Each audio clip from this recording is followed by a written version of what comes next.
Buenos días, profesor. Buenos días a todos los que vean este video. Mi nombre es Franco Ríos, soy alumno de la carrera Analista Programador Computacional en Duoc UC. Esta es una presentación para el ramo de Habilidades de Comunicación Oral. El tema del cual yo les voy a hablar en esta presentación es la transhumanización. Esta es una presentación que va a hablar sobre tecnología, que va a hablar sobre el ser humano, que va a hablar sobre la filosofía también, y cómo estos tres elementos interactúan entre sí a medida que el ser humano vaya avanzando durante el transcurso de la historia. Lo primero que me gustaría mencionarles va a ser la estructura de la presentación.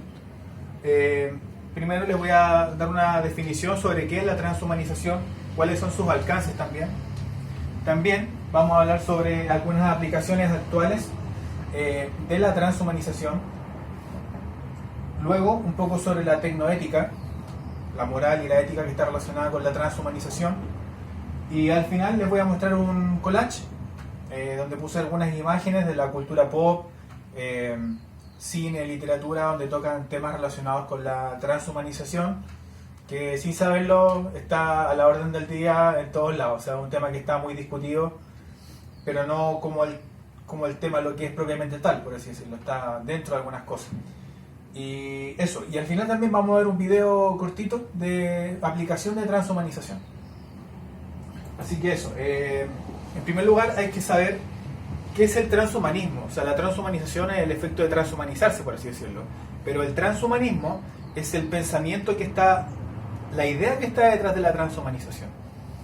En ese sentido hay que destacar que es un movimiento cultural, es un movimiento intelectual, una corriente del pensamiento que sugiere, que plantea que la transformación de la condición humana se debe dar a través del uso de la tecnología. ¿Qué quiere decir esto? Esto implica que a través de la tecnología nosotros podemos superar nuestros obstáculos biológicos y naturales, por así decirlo. Esto tiene que ver con mejoras físicas, mejoras intelectuales, mejoras psicológicas también, etc. Pero también hay que preguntarse ¿para qué queremos transhumanizarnos, por así decirlo? ¿Para qué lo necesitamos? El filósofo de la Universidad de Oxford, Nick Bostrom, en un paper él se cuestiona estas cosas y él dice lo siguiente, cito: el deseo humano de adquirir nuevas capacidades es tan antigua como nuestra misma especie. Siempre hemos visto expandirse los límites de nuestra existencia, ya sea social, geográfica o mentalmente. Hay una tendencia en al menos algunos individuos a buscar siempre cómo sortear los obstáculos y limitaciones de la vida humana y la felicidad. O sea, en síntesis, lo que trata de decir aquí Nick Bostrom es que el ser humano es consciente de sus limitaciones biológicas y cree que cruzando estos obstáculos biológicos, por así decirlo, estaríamos más cerca de alcanzar la felicidad. O sea, el obstáculo podría ser un impedimento de alcanzar la felicidad. Así que, haciendo una revisión histórica, identificando algunos antecedentes antropológicos importantes que dan cuenta de que esta necesidad no es algo actual, por así decirlo. Esto es una necesidad que ha tenido el ser humano siempre. El ser humano se dio cuenta de que está obstaculizado por la naturaleza, está obstaculizado por su propio cuerpo, por así decirlo. En el poema épico de Gilgamesh, escrito en tablillas sumerias, que es el poema épico más antiguo de la historia de la humanidad descubierto, se plantea que el protagonista busca la inmortalidad, busca la eterna juventud, y él sufre también por la muerte de un ser querido y busca alguna forma de poder resolver ese problema. Lo mismo lo encontramos en la alquimia, por ejemplo. Los alquimistas, que es un poco más moderno, por así decirlo, ellos buscaban el elixir también de la vida eterna, o sea, sobrepasar el obstáculo de la muerte, que es uno de los temas más importantes que produce más angustia en el ser humano. En cuanto a las aplicaciones, vamos a ver ahora algunos ejemplos de transhumanización actuales que se dividen principalmente en tres áreas. Está la genética, luego tenemos los implantes biónicos y después la nanotecnología. Son como las tres áreas más importantes donde se está aplicando ahora la transhumanización. En genética, el avance más importante puede decirse que es el CRISPR, que está relacionado con la modificación genética. Y también se está aplicando hoy en día más que nada en el área de la medicina,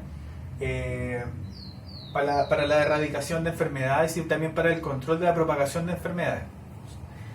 También tenemos los implantes biónicos. Al final del video vamos a ver un video de una persona que sufrió un accidente cuando fue joven y pasaron unos 30 años y él se sometió a un laboratorio que está investigando cómo utilizar implantes robóticos solamente con el pensamiento, solamente con impulsos nerviosos manejados por el pensamiento, por así decirlo. Es muy interesante. Y también los implantes biónicos se están utilizando como mecanismo de control de enfermedades, para prótesis visuales y potenciar capacidades de percepción, que es lo que estaba comentando antes respecto a los obstáculos biológicos y naturales que algunas personas pueden tener. Por ejemplo, es distinto que uno pierda los brazos en un accidente, en una guerra, a que uno puede nacer sin alguna extremidad o con alguna deformación que impida vivir una vida lo más natural, por así decirlo, con todas sus capacidades naturales como ser humano. Y también, por último, tenemos la nanotecnología. La nanotecnología está relacionada con tecnología, pero que es minúscula, es muy pequeña. Y actualmente se está utilizando en el área de la medicina, en el tratamiento y la prevención del cáncer. Después les voy a mostrar una imagen donde aparece un ejemplo de esto. También se utiliza como biosensores moleculares y algunas aplicaciones también tienen que ver con nanobots, que son los que están aquí. Esto de aquí, por ejemplo, aquí hay 3 ejemplos.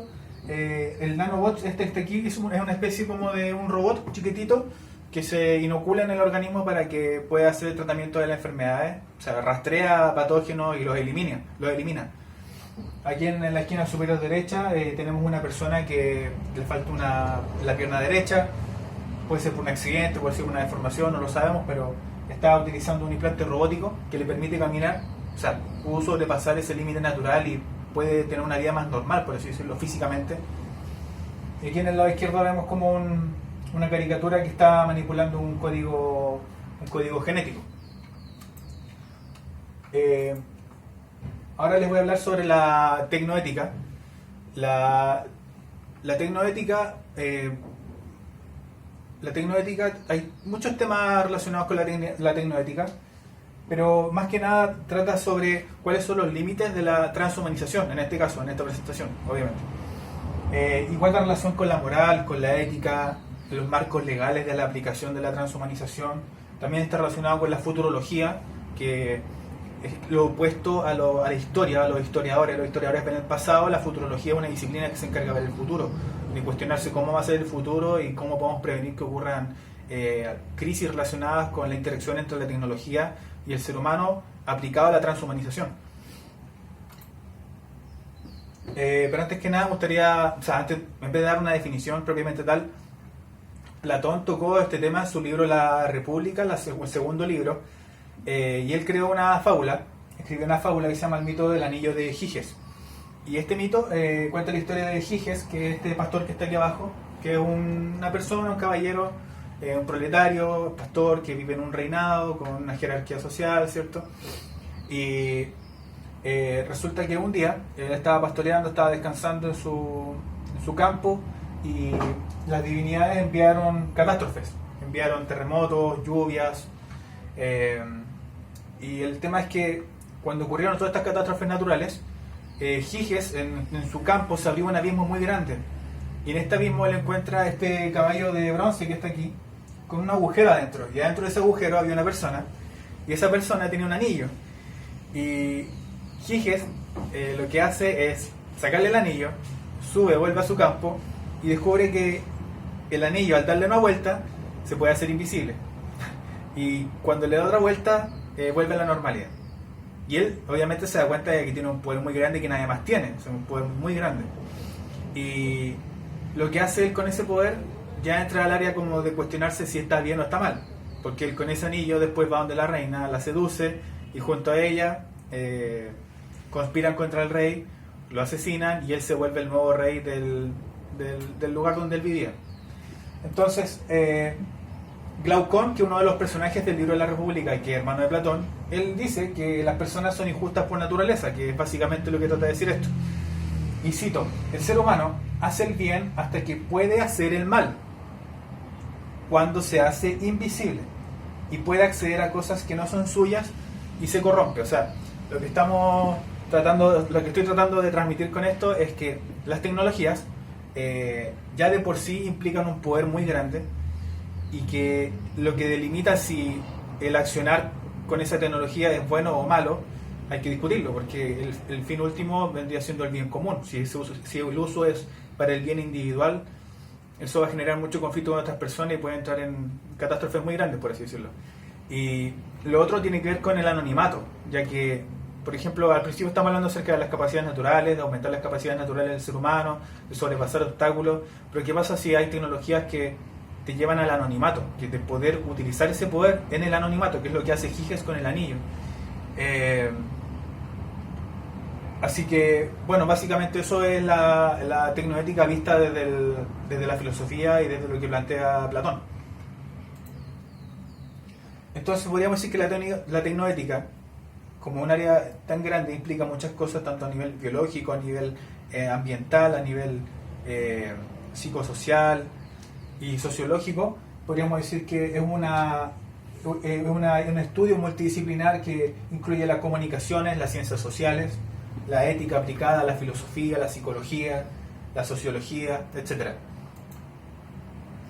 El filósofo de la Universidad de Oxford, que yo había citado al comienzo de la presentación, él se cuestiona si... Él no dice que es bueno o es malo la transhumanización. Él dice, cuestionémonos si las cosas son realmente buenas o son realmente malas. Dentro de los beneficios, él plantea el aumento de las capacidades humanas. O sea, ¿es realmente bueno que aumentemos nuestras capacidades humanas? ¿Hasta qué punto? O sea, podríamos decir, aumentemos las capacidades humanas físicas de las personas que han nacido quizás impedidas de tener esas capacidades normales que queríamos tener, o no. ¿Está bien eso o no? Se supone que ahora en el área de la medicina se está haciendo. O sea, si se puede mejorar la vida de un ser humano, sí, está bien. Pero si una persona que nace con todas sus facultades físicas, biológicas y psicológicas, ¿es bueno o es correcto que aumente sus capacidades? O sea, que pueda correr sin cansarse todo lo que quiera por todo el mundo, que pueda saltar más alto que todos, que pueda escuchar más, que pueda aumentar sus capacidades de percibir sensorialmente más cosas del ambiente, mejorar su capacidad de procesamiento mental a través de un proceso artificial. ¿Es bueno eso o es malo? No lo sabemos, eso hay que cuestionárselo. Fin de las enfermedades genéticas. Eso parece ser más un beneficio, ya que todas las enfermedades que están dentro del código genético del ser humano podrían ser eliminadas y evitar cualquier enfermedad en generaciones futuras. Pero no sabemos qué implicancias podría tener eso, ya que no se ha descubierto, no se sabe realmente cuáles serían las consecuencias de eso. O si en el área comercial, por ejemplo, estarían de acuerdo con eso, ya que tenía una implicancia económica muy grande a nivel mundial, ya que gran parte de la economía mundial gira en torno a la salud.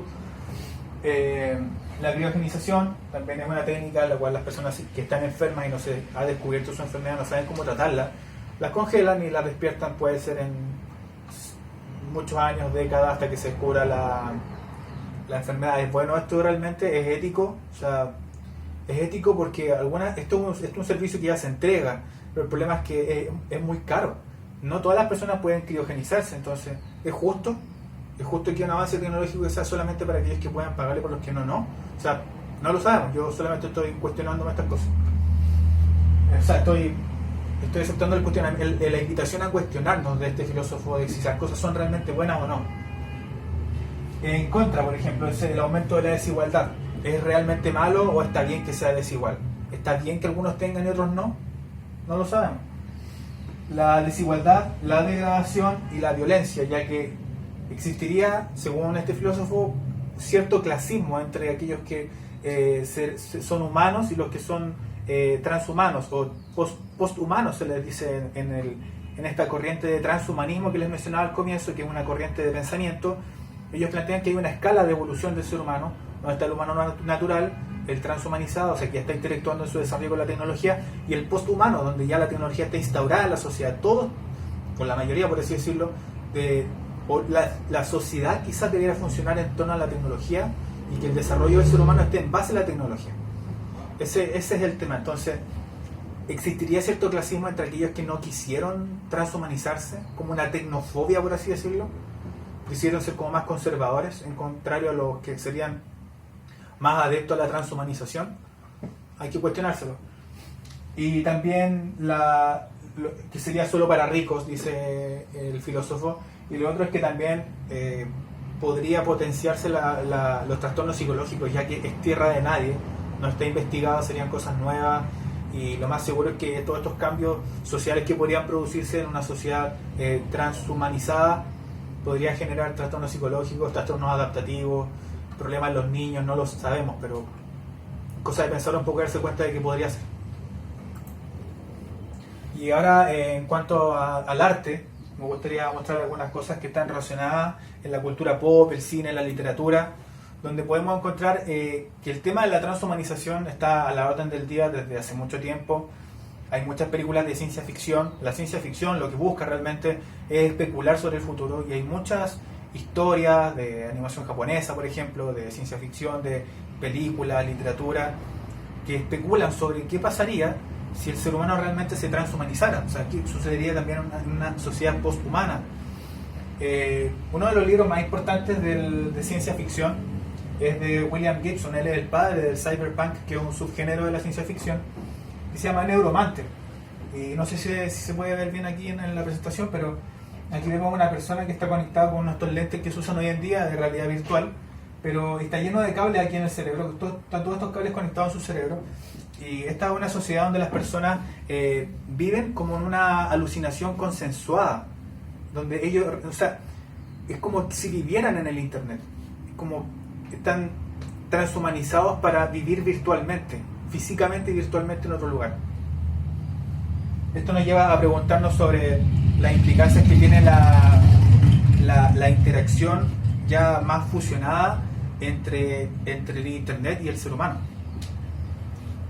Aunque este libro toca muchos temas más y es muy interesante. Por ejemplo, algo más de la cultura pop, tenemos a Iron Man, que es un superhéroe, todos lo conocemos. Y Iron Man, o sea, el protagonista es un personaje que es un multimillonario, que es muy inteligente, muy enfocado a la ciencia.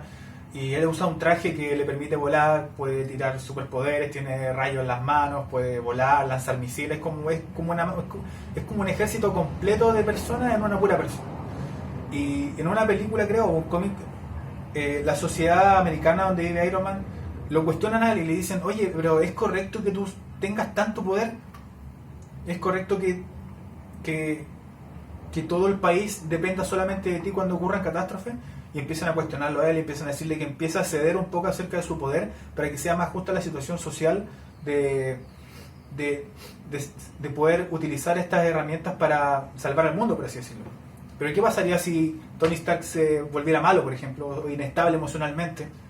Él tiene todo el poder para poder asesinar a un montón de gente, puede destruir ciudades, y todo depende solamente de sus emociones, de cómo él entiende la realidad, de lo que es correcto, lo que no es correcto. Y ahí entramos a lo que estaba planteando antes sobre Platón. O sea, ¿es correcto o no es correcto que una persona tenga tanto poder? Son temas que tocan, que pareciera ser que no son importantes en las películas, pero sí son muy importantes. Metal Gear, por ejemplo, es un videojuego donde los personajes, es un videojuego de guerra, de bélico, de espionaje, y ahí vemos cosas también relacionadas con la transhumanización. Por ejemplo, hay un personaje que puede hackear mentalmente a otro personaje, o sea, puedes extraer información de la mente de otra persona solamente por una habilidad. Tú puedes haber aumentado tu capacidad psicológica a través de la tecnología para poder rescatar información de otra persona sin que esa persona sepa. O sea, en términos de espionaje, por así decirlo, ya que se sabe que en la historia de la Primera Guerra Mundial, la Segunda Guerra Mundial, la Guerra Fría, hubo mucho espionaje. Imagínense si hubiese espionaje por hackeo mental, sería increíble. También tenemos Futurama, el tema de la criogenización. Matrix también lo conocemos muy bien. Entonces podemos ver que la transhumanización está en todos lados, está en todos los lados, en el arte, en la literatura, en el cine, y cada vez pareciera ser que se va normalizando más. De hecho, de alguna forma nosotros también estamos un poco transhumanizados ya con el internet, sobre todo con el internet. Pero en el plano de la medicina podríamos decir que es distinto, porque son personas que tienen dificultades particulares y que a través de la transhumanización se puede mejorar su calidad de vida, que eso es lo más importante. Yo pienso que lo más importante es que la tecnología está al servicio del ser humano y no el ser humano al servicio de la tecnología. Aquí hay un video, pero que no lo voy a mostrar aquí porque lo voy a poner en la presentación. When shoulder back. Open the hand, close the hand. Through the course of the day, I'm always constantly thinking about, well, how can I grab this? What can I do with that? So when I do get the limbs, I can be a little bit ahead.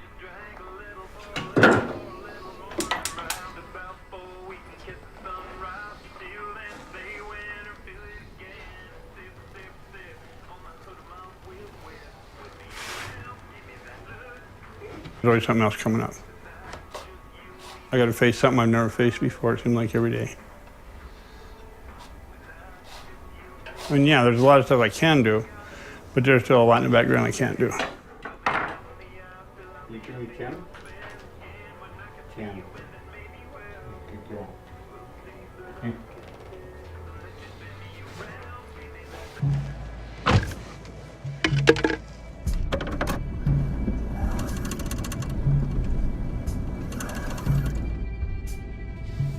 At the time, I was only... What the procedure of targeted muscle reinnervation does is take those free nerve endings that formerly controlled the hand, wrist, and elbow and shoulder and moves them to remaining muscle groups that are still there.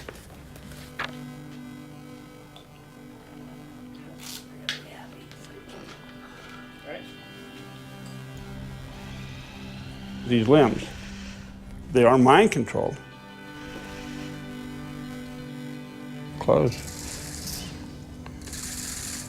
So I just think open, and then the shoulder up, or the shoulder back. Shoulder extend, ready, and go. All right. Shoulder flex, ready, and go.